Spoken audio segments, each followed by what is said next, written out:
Well, the group behind protests at Google offices over that company's contract with the Israeli government says Google has fired an additional 20 workers now. They say that's on top of 30 that have already been fired, bringing the total number, as you might imagine, to 50. The group claims some of the workers who were fired were simply bystanders during last Tuesday's sit-in protest at the Google offices in New York and California. Google says every person fired was involved in disruptive activity inside the building. So, of course, we're wondering about the legality of all this, which is why we bring in our 9 News legal analyst, Whitney Traylor. Yeah. I guess, first and foremost, can Google lawfully fire these employees?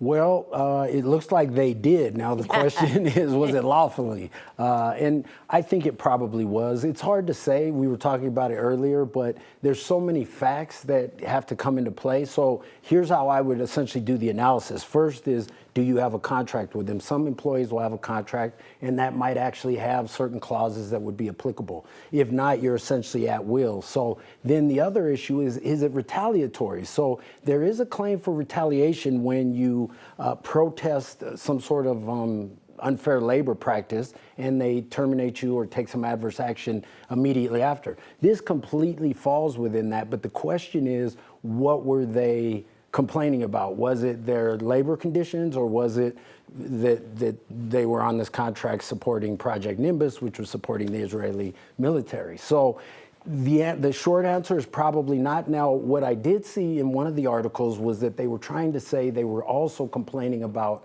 working conditions. Now, if they were doing that, then they may have, under the National Labor Relations Act, they may say this was concerted activity. We were talking about our collective rights.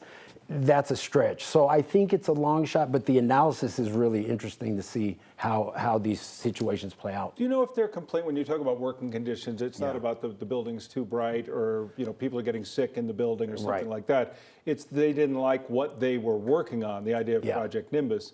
If that's the case, that may be a bit of a stretch as far as calling that working conditions. Yeah, it is a bit of a stretch because there's some things that you're not going to have lawful protection. So if you go in and you say, I don't like our uniforms, or I don't like the way my boss wears her hair or whatever, those kind of things aren't necessarily protected. But if you're complaining about wages or unpaid overtime or some of these other things, then yes, that's a protection. So here, if the argument is, we don't like supporting this project that Google as a team is working on as a company, then that's probably going to be a stretch. If you're working for Google, you literally are going to be working at 360 degrees in a spherical way.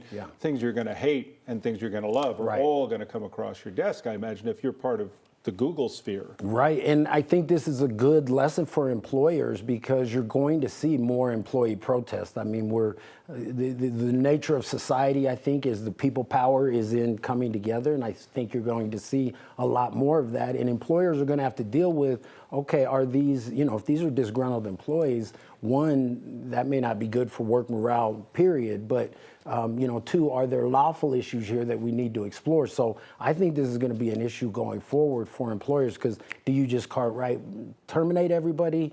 Do you try and listen to their concerns? Because another issue is if there were other people protesting different things and they didn't get terminated, they could say, these employees who were fired could say, hey, you didn't follow your progressive discipline policy, and maybe they have a claim there. It's a PR problem, no matter what, for Google.